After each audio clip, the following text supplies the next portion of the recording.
Date लेना यानी उधार लेना एक बुरी आदत मानी जाती है। हाँ बिल्कुल। बचपन से लेके आज तक हम सबको हर जगह यही सिखाया जाता है कि डेट फ्री होना गर्व की बात है, चाहे पर्सनल लाइफ हो या बिजनेस। उधार से जितना दूर रहो उतना अच्छा है। एकदम आम सोच है ये। लेकिन आज की इस चर्चा की शुरुआत मैं एक बहुत ही कंट्रोवर्शियल स्टेटमेंट के साथ करना चाहती हूँ। अच्छा बताइए।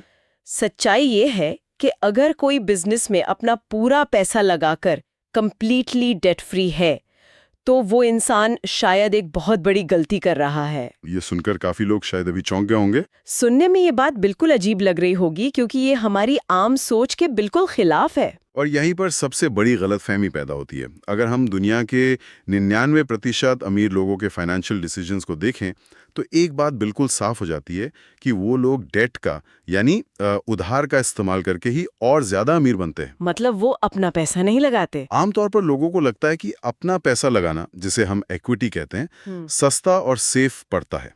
पर दरअसल फाइनेंस की दुनिया में इक्विटी डेट से लगभग 3 गुना ज्यादा महंगी होती है।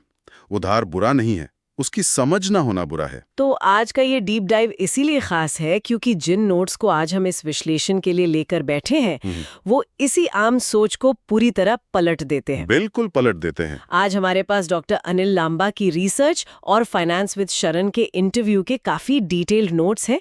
इन सोर्सेज को डीपली स्टडी करने के बाद एक कोर प्रॉब्लम सामने आती है, जो कि है फाइनेंशियल मिसमैनेजमेंट। हाँ, लगभग 90% बिजनेसेस और आम लोगों की बचत इसलिए फेल नहीं होती कि उनका बिजनेस आइडिया खराब था या उनकी नीयत सही नहीं थी।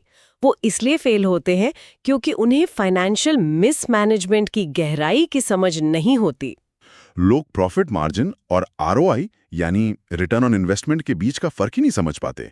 वही तो, और उससे भी बड़ी दिक्कत यह है कि इन्फ्लेशन यानी महंगाई किस तरह चुपचाप किसी की बचत को खा रही है, इसका अंदाजा भी उन्हें नहीं लगता।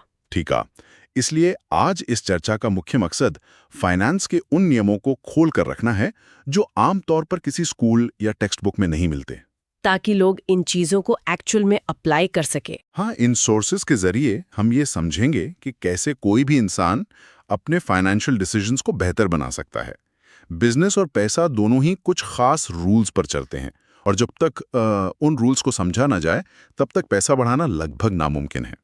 तो फिर चलिए उस सबसे कंट्रोवर्शियल मुद्दे से ही शुरू करते हैं जिसे द डेट डायलेमा कहा जा सकता है। उधार आखिर बुरा है या अच्छा? मैं यहाँ पर थोड़ा डेविल्स एडवोकेट बनना चाहती हूँ। हाँ हाँ, पूछिए। रिस्क आखिर लेना ही क्यों है?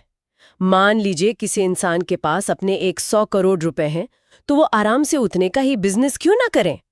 उधार लेने से तो रातों की नींद उड़ जाती है, हमेशा एक प्रेशर बना रहता है। हाँ, ये प्रेशर वाली बात तो लोग कहते हैं। अपना पैसा लगाओ, सुकून से रहो। इस सोच में आखिर क्या बुराई है? अगर थोड़ा ब्रॉड पर्सपेक्टिव से देखा जाए तो यही सुकून वाली सोच किसी भी बिजनेस की ग्रोथ को हमेशा के लिए रोक देती है। पर कैसे? देखिए, अगर किसी इंसान के पास 100 करोड़ रुपए हैं तो उसे 100 करोड़ का बिजनेस नहीं करना चाहिए, बल्कि लेवरेज का सही इस्तेमाल करके उस 100 करोड़ पर 200 करोड़ का उधार लेना चाहिए। अच्छा। और 300 करोड़ का बिजनेस शुरू करना चाहिए। डेट बुरी चीज नहीं है, प्रॉब्लम है उस डेट को सही से डिप्लॉय ना कर पाना। जब अपना पैसा लगाया जाता है तो ग्रोथ की एक लिमिट होती है, पर डेट उसी ग्रोथ को मल्टीप्लाई कर देता है। लेकिन उस 200 करोड़ के उधार में तो बहुत बड़ा रिस्क है ना। कल को अगर मार्केट गिर गया या बिजनेस डूब गया तो वो उधार चुकाया कैसे जाएगा?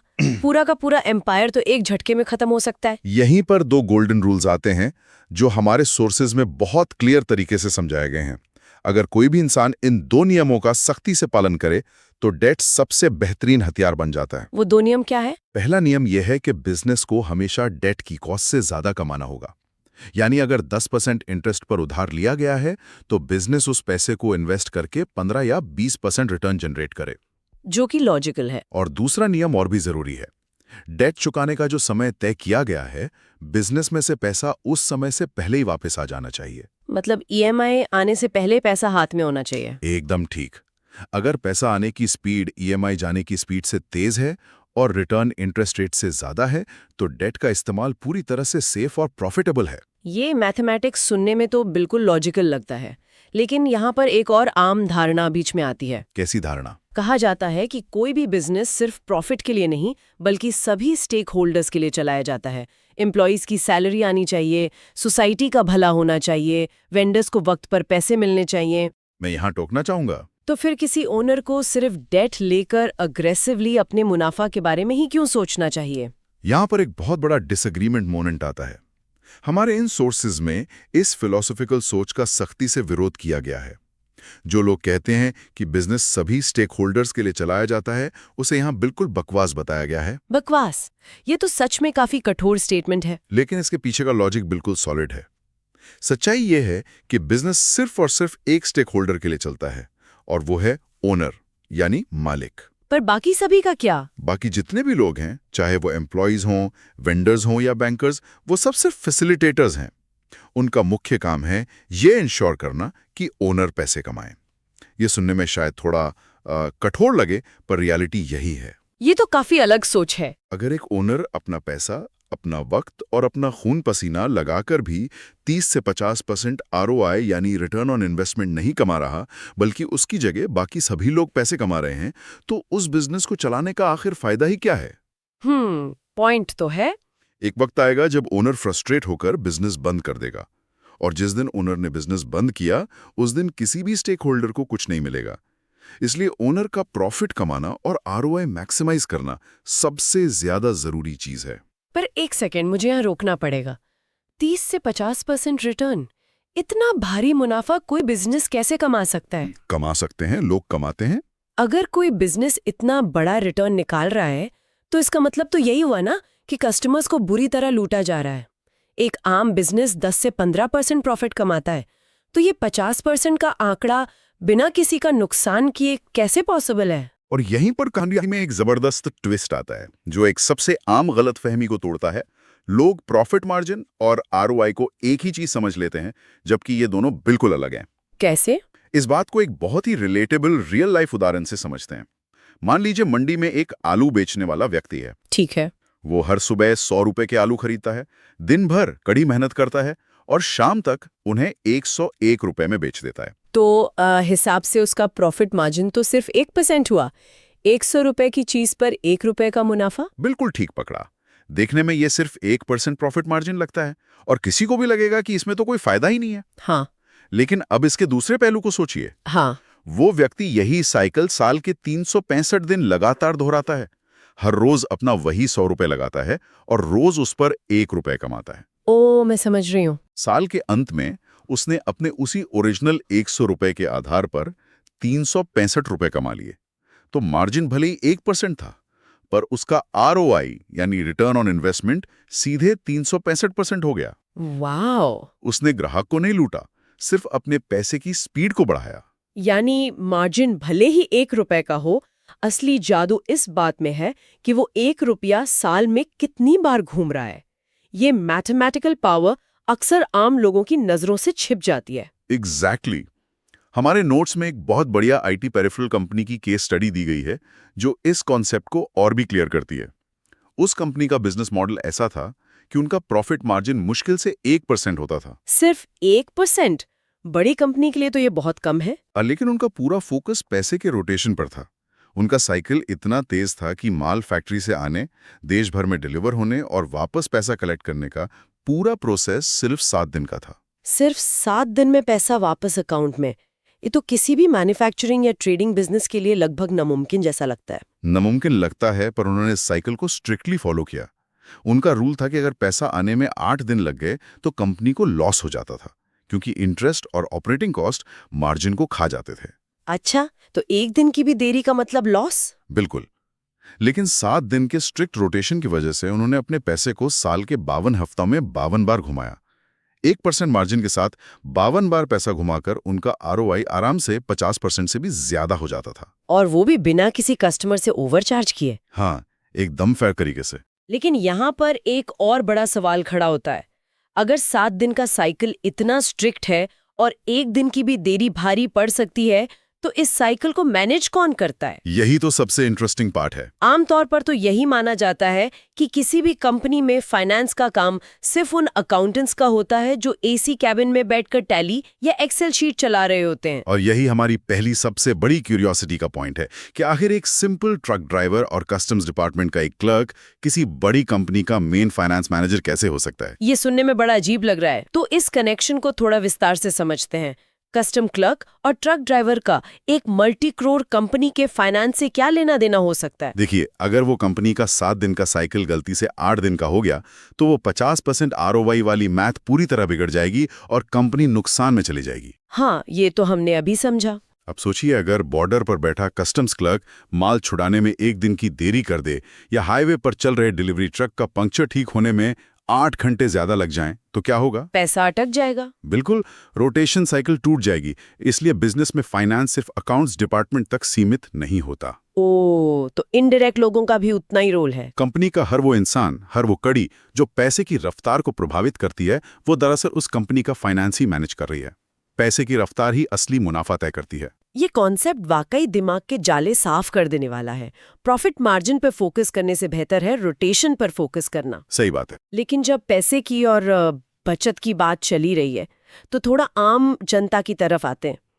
हमारी जनरेशन के दिमाग में एक बात बिठाई गई है कि फिक्स्ड डिपॉजिट यानी FD सबसे सेफ जगह है। हाँ, FD का क्रेज तो हमेशा से रहा है। हमारे पेरेंट्स और ग्रैंड पेरेंट्स अक्सर कहते थे कि उनके जमाने में FD पर 15% इंटरेस्ट मिलता था। तो आजकल के फाइनेंशियल एक्सपर्ट्स FD को एक वेल्थ किलर क्यों मानते हैं? इसका जवाब एक बहुत ही शॉकिंग स्टैटिस्टिक में छुपा है, जो सिर्फ इंडिया की नहीं बल्कि ग्लोबल फाइनेंस की सच्चाई दिखाता है। 1980 के दशक में मेक्सिको की स्थिति देखिए। मेक्सिको में क्या हुआ था? वहां बैंक्स अपने बिलबोर्ड्स और अखबारों में खुलेआम एडवर्टाइज कर रहे थे कि उनके FD पर 80% इंटरेस्ट मिल रहा है। 80% इंटरेस्ट? ये तो किसी फाइनेंशियल सपने जैसा लगता है। लोग तो अपना सब कुछ बेचकर FD में डाल चुके होंगे और रातों रात अमीर हो गए होंगे। हकीकत इसके बिल्कुल उलट थी। सुनने में 80% का आंकड़ा बहुत बड़ा लगता है, लेकिन ठीक उसी वक्त मेक्सिको में इन्फ्लेशन यानी महंगाई की दर 100% पर पहुंच चुकी थी। Oh my God! इसका मतलब अगर किसी इंसान ने अपने 100 रुपए बैंक में जमा किए तो साल भर बाद बैंक ने उसे 180 रुपए वापस किए। हाँ, लेकिन जिस सामान की कीमत पहले 100 रुपए थी, वो महंगाई की वजह से मार्केट में 200 रुपए की हो चुकी थी। हाँ, ठीक पकड़ा। तो टेक्निकली लोग 80% इंटरेस्ट कमाकर भी गरीब हो रहे थे। बिल्कुल सही पकड़ा। इस कॉन्सेप्ट को फाइनेंस में negative real rate of interest कहते हैं। इंटरेस्ट रेट चाहे कितना भी बड़ा क्यों ना दिखे, उसका तब तक कोई मतलब नहीं है जब तक उसे इन्फ्लेशन से कंपेयर ना किया जाए। यानी इन्फ्लेशन रेट को इंटरेस्ट रेट से माइनस करना पड़ेगा। हाँ, और रियल रेट ऑफ इंटरेस्ट हमेशा पॉजिटिव होना चाहिए। आज के समय का एक और रियल लाइफ उदाहरण देखते हैं जो बहुत लोगों के साथ हो रहा है। आजकल FD पर टैक्स कटने के बाद लगभग 4 से 5% का रिटर्न मिलता है। हाँ, इतना ही मिलता है लगभग। लेकिन जो लोग 30% टैक्स ब्रैकेट में आते हैं, उनके लाइफस्टाइल और एक्सपेंसेस के हिसाब से उनकी पर्सनल इन्फ्लेशन लगभग 10% के आसपास पड़ जाती है। तो इसका सीधा सा मतलब ये हुआ कि बैंक ने 5% कमा कर दिया, पर महंगाई ने 10% की पावर छीन ली। वही तो। नेट रिजल्ट 5% का सालाना नुकसान। फिर भी लोग इस जाल में फंसते क्यों हैं? क्योंकि इसका साइकोलॉजिकल असर बहुत खतरनाक होता है। लोगों को लगता है कि उनका बैंक बैलेंस लगातार बढ़ रहा है, पासबुक में नंबर्स बढ़ते हुए दिखते हैं, मैसेज आता है कि इंटरेस्ट क्रेडिट हो गया है। दिखता पैसा है, पर असली वैल्यू कम हो रही है। असल में उनकी खरीदने की शक्ति यानी परचेजिंग पावर लगातार गिरती जा रही होती है। ये एक साइलेंट वेल्थ किलर है जो चुपचाप दौलत खा रहा है। ये टर्म बिल्कुल सही है, साइलेंट वेल्थ किलर। अगर ये नेगेटिव रियल रेट ऐसे ही कई सालों तक चलता रहा तो आने वाले वक्त में मिडिल क्लास की परचेजिंग पावर पूरी तरह खत्म हो जाएगी और बैंकिंग सिस्टम कोलैप्स भी हो सकता है। कोलैप्स हो सकता है क्योंकि एक दिन लोग अपना पैसा बैंक में रखना ही बंद कर देंगे जब उन्हें पता चलेगा कि पैसा एक्चुअली ग्रो नहीं हो रहा। ये साइलेंट वेल्थ किलर वाली बात सच में डरावनी है, लेकिन यहाँ एक अजीब सी क्यूरियोसिटी होती है। अगर महंगाई और इंटरेस्ट रेट्स का ये खेल इतना ही खतरनाक है, तो आखिर 1990 के दशक से पहले इंडिया में ऐसा क्या था कि लोगों को अपना पैसा बढ़ाने के नए और बेहतर मौके ही नहीं मिलते थे? ये एक बहुत बड़ा हिस्टोरिकल पॉइंट है। लोग सिर्फ बैंक FD और फिजिकल गोल्ड पर ही क्यों निर्भर थे? बिजनेसेस में इन्वेस्ट क्यों नहीं करते थे? इस सवाल का जवाब समझने के लिए हमें इस चर्चा के आखिरी हिस्से यानी दी इंडिया स्टोरी, लाइसेंस राज से हर्षद मेहता तक की गहराई में जाना होगा। अच्छा, प्री 91 इंडिया की बात कर रहे हैं। अगर 1991 से पहले के इंडिया की आर्थिक स्थिति देखी जाए तो माहौल बहुत अलग था। एक छोटा सा रिलेटेबल उदाहरण लेते हैं। उस वक्त एक मिडिल क्लास इंसान के लिए बजाज स्कूटर खरीदना एक बहुत बड़ा सपना होता था। हाँ, हमारे पेरेंट्स बताते हैं इस बारे में। और उस स्कूटर की डिलीवरी लेने के लिए करीब 8 साल का वेटिंग पीरियड होता था। 8 साल? आज के जमाने में जब लोग 8 दिन की डिलीवरी डिले बर्दाश्त नहीं कर पाते, तब लोग 8 साल का इंतजार करते थे। हाँ, और मजाक की बात यह थी कि सिर्फ वेट ही नहीं करना होता था, बल्कि 33% एडवांस पैसा बुकिंग के वक्त ही देना पड़ता था। ओहो, एडवांस देकर 8 साल वेट करो। आमतौर पर पिता स्कूटर बुक करता था और जब तक डिलीवरी आती थी तब तक बेटा उसको चलाने लायक हो जाता था। ये तो सच में बहुत फनी और सैड दोनों है। पर ऐसा था क्यों? ऐसा इसलिए था क्योंकि लगभग हर बड़ी इंडस्ट्री पर सरकार की मोनोपोली थी। उड़ने के लिए सिर्फ एयर इंडिया थी, कार लेनी है तो सिर्फ एम्बेसडर या फिएट का ऑप्शन था, इंश्योरेंस करना है तो LIC के अलावा कुछ नहीं। तो ऑल्टरनेटिव्स ही नहीं थे। जब मोनोपोली होती है तो कोई इनोवेशन नहीं होता, कोई कंपटीशन नहीं होता, इसलिए सप्लाई हमेशा डिमांड से कम रहती थी।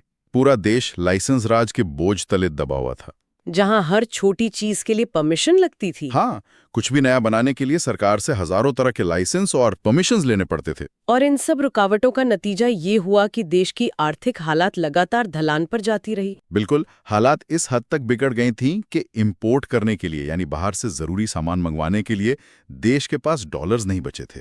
हालात इतनी खराब थी। हमारे नोट्स याद दिलाते हैं कि 1991 में देश पर ऐसी नौबत आ गई थी कि फॉरेन एक्सचेंज हासिल करने के लिए इंडिया को अपना सोना यानी reserve gold bank of England के पास गिरवी रखना पड़ा था। सोना गिरवी रखना पड़ा देश को चलाने के लिए? ये कितनी बड़ी बात है। उस वक्त IMF यानी इंटरनेशनल मॉनेटरी फंड ने मदद के बदले कुछ कड़ी शर्तें रखीं। उन शर्तों की वजह से ही मजबूरी में देश को लिबरलाइजेशन यानी उदारीकरण अपनाना पड़ा। और तब देश की बंद इकोनॉमी को दुनिया के लिए खोला गया। हाँ, वहीं से ग्लोबलाइजेशन शुरू हुआ। वो वक्त सच में देश के हिस्ट्री का सबसे मुश्किल दौर था। लेकिन यहाँ उस दौर की एक ऐसी घटना है जो सुनने में काफी अजीब लगती है। आजकल तो कब्जा करने या हॉस्टाइल टेकओवर के लिए सेकंड्स में डिजिटल शेयर्स खरीदे जाते हैं। हाँ, आजकल तो क्लिक करते ही ट्रेड हो जाता है। पर क्या ये सच है कि उन दिनों बिना किसी डीमैट अकाउंट के सिर्फ फिजिकल पेपर्स के जरिए एक NRI ने इंडिया की बड़ी कंपनियों पर कब्जा करने की कोशिश की थी? ये फिजिकल शेयर्स के साथ कैसे मुमकिन था? ये फाइनेंस के हिस्ट्री का एक बहुत ही हैरानगेज किस्सा है। हम बात कर रहे हैं लॉर्ड सूरजपाल की। उस जमाने में डीमैट अकाउंट्स का कोई अस्तित्व नहीं था, शेयर्स डिजिटल नहीं होते थे। तो कैसे होते थे? बड़े बड़े पेपर सर्टिफिकेट्स होते थे। लॉर्ड सूरजपाल ने सोचा कि एस्कॉर्ट्स और DCM जैसी दिग्गज कंपनियों पर कब्जा किया जाए। उनका फॉर्मूला बिल्कुल सिंपल था। क्या था फॉर्मूला? अगर कंपनी के पुराने प्रमोटर्स के पास सिर्फ 4% या 7% शेयर्स हैं, तो मार्केट से उनसे ज्यादा फिजिकल शेयर्स खरीदकर पूरी कंपनी के मालिक बन जाओ। पर बिना उन प्रमोटर्स या मार्केट को खबर हुए इतनी बड़ी तादाद में फिजिकल पेपर्स जमा कैसे किए गए? यही तो उस वक्त के सिस्टम का सबसे बड़ा लूप होल था। उस जमाने में जब कोई एक शेयर बेचता था तो बायर को शेयर ट्रांसफर फॉर्म भरकर कंपनी को भेजना होता था, जिसमें महीनों लग जाते थे। महीनों लगते थे सिर्फ ओनरशिप ट्रांसफर में? हाँ, तो इस लंबे इंतजार से बचने के लिए खरीदने वाले फॉर्म पर अपना नाम भरे बिना ही उसे ब्लैंक फॉर्म के तौर पर आगे बेच देते थे, ताकि थोड़ा प्रॉफिट कमाकर तुरंत निकल सकें। अच्छा, इसे शायद ब्लैंक ट्रांसफर बोलते हैं ना? एकदम सही।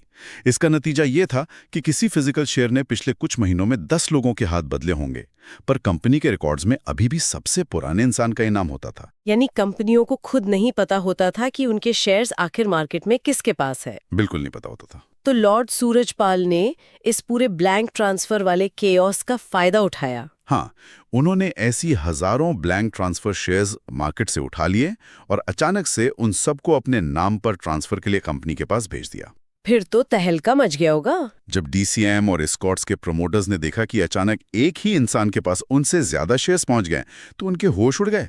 हालांकि लंबे कोर्ट केसेस और पॉलिटिकल प्रेशर के बाद ये हॉस्टाइल टेकओवर फेल हो गया। बच गए मतलब प्रमोटर्स। पर इस एक घटना ने इंडियन कॉर्पोरेट दुनिया को नींद से जला दिया। और इसके बाद धीरे धीरे स्टॉक मार्केट यूफोरिया का दौर शुरू हुआ। जब इस दौर की बात होती है तो हर्षद मेहता का जिक्र आना तय है। उनके बिना तो ये हिस्ट्री अधूरी है। एक बहुत मजेदार सवाल इसमें उठता है कि माज़दा कंपनी जैसी एक अनजान सी कंपनी का शेयर जो सिर्फ 6 रुपए का था, वो बिना किसी लॉजिकल ग्रोथ के 1500 रुपए तक कैसे पहुंच गया था? उसके पीछे बैंक रिसीट्स यानी बीआर का एक पूरा षड्यंत्र था। समझिए कि जब एक बैंक दूसरे बैंक से सिक्योरिटीज खरीदता था तो फिजिकल बॉन्ड्स देने की जगह एक पेपर की रिसीट यानी बीआर दे देता था। बीआर मतलब एक गारंटी पेपर टाइप? हाँ, ये बीआर एक गारंटी होती थी कि बैंक के पास सिक्योरिटी सेफ है। हर्षद मेहता और उस दौर के कई ब्रोकर्स ने इस बीआर सिस्टम के लूप होल्स का फायदा उठाया। क्या किया उन्होंने एग्जैक्टली? उन्होंने फेक या अनबैक्ड बीआर्स का इस्तेमाल करके बैंकिंग सिस्टम से हजारों करोड़ रुपए निकाल लिए। वो बैंकिंग का पैसा सीधा स्टॉक मार्केट में पंप किया गया और स्टॉक मार्केट में आर्टिफिशियल डिमांड बन गई। जब मार्केट में इतना पैसा आएगा तो डिमांड अचानक बढ़ेगी और उसी आर्टिफिशियल डिमांड की वजह से 6 रुपए का शेयर 1500 रुपए का हो गया। और यही वो दौर था जब रिटेल इन्वेस्टर्स यानी आम जनता ने पहली बार स्टॉक मार्केट को बड़ी तादाद में नोटिस किया और लालच में आके इन्वेस्ट किया। सबको लगा कि पैसा डबल हो रहा है रातों रात। भले ही बाद में मार्केट बुरी तरह क्रैश हुआ और बेशुमार लोगों ने अपनी जिंदगी भर की कमाई गंवाई, पर तब तक फाइनेंस और स्टॉक मार्केट की बातें आम आदमी के ड्राइंग रूम तक पहुंच चुकी थीं। सही कह रही हैं आप। बिना बेसिक नॉलेज के पैसा लगाना कितना खतरनाक होता है, ये उस दौर ने सिखाया। सही कहा। इसलिए फाइनेंस की असली समझ होना इतना जरूरी है। तो इस पूरी गहरी चर्चा को समेटते हुए आइए एक प्रैक्टिकल एक्शन प्लान बनाते हैं सुनने वालों के लिए। जो बातें हमने डॉक्टर अनिल लंबा की book start early finish rich के कॉन्सेप्ट से समझी हैं, उन्हें 3 सिंपल नियमों में डालते हैं। हाँ, ताकि कोई भी अपनी जिंदगी में इन्हें अपनाकर बेहतर फाइनेंशियल डिसीजंस ले सके। पहला नियम क्या होना चाहिए? पहला नियम, कॉस्ट ऑफ कैपिटल को पहचानना। अक्सर लोग सोचते हैं कि उनकी बचत का पैसा फ्री है, पर अपना पैसा कभी फ्री नहीं होता। अगर उस पैसे को बिजनेस में लगाया जा रहा है तो उस पर एक अच्छा रिटर्न मिलना ही चाहिए, वरना उसे बिजनेस में लगाने का कोई मतलब नहीं है। और दूसरा नियम? दूसरा नियम है प्रॉफिट मार्जिन के धोखे से बाहर निकलना। किसी भी काम में सिर्फ प्रॉफिट मार्जिन को देखकर खुश नहीं होना चाहिए। फोकस हमेशा पैसे की स्पीड यानी उसके रोटेशन पर होना चाहिए। जैसे वो आलू बेचने वाले का साल भर का रोटेशन? बिल्कुल। पैसा जितनी तेजी से घूमकर वापस आएगा साल के अंत में, असली आरओआई उतना ही ज्यादा बड़ा होगा। और तीसरा नियम क्या कहता है? और तीसरा सबसे जरूरी नियम, रियल रेट ऑफ रिटर्न यानी इंटरेस्ट में से इन्फ्लेशन को घटाने के बाद का रिटर्न हमेशा पॉजिटिव होना चाहिए। अगर सेविंग्स ऐसी जगह पड़ी हैं जो इन्फ्लेशन से कम रिटर्न दे रही हैं, तो वो इंसान लगातार गरीब हो रहा है। तो फिर ऑप्शंस क्या हैं जहां पैसा सेफ भी रहे और एक रिटर्न भी अच्छा मिले? अगर किसी को स्टॉक मार्केट का रिस्क नहीं लेना है तो कम से कम पीपीएफ यानी पब्लिक प्रोविडेंट फंड जैसे सेफ और टैक्स सेविंग अकाउंट्स का पूरा फायदा उठाना चाहिए, क्योंकि वो टैक्स बचाने के बाद कैश या एफडी के मुकाबले एक बेहतर रियल रिटर्न दे सकते हैं। आज की इस पूरी चर्चा से ये साफ हो गया है कि डेट हमेशा उतना बुरा नहीं होता जितना बताया जाता है। मार्जिन से ज्यादा रोटेशन की अहमियत होती है और महंगाई सच में सबसे अनजान दुश्मन है। ये सारी बातें लोगों को अपनी फाइनेंशियल जर्नी में बहुत हेल्प करेंगी।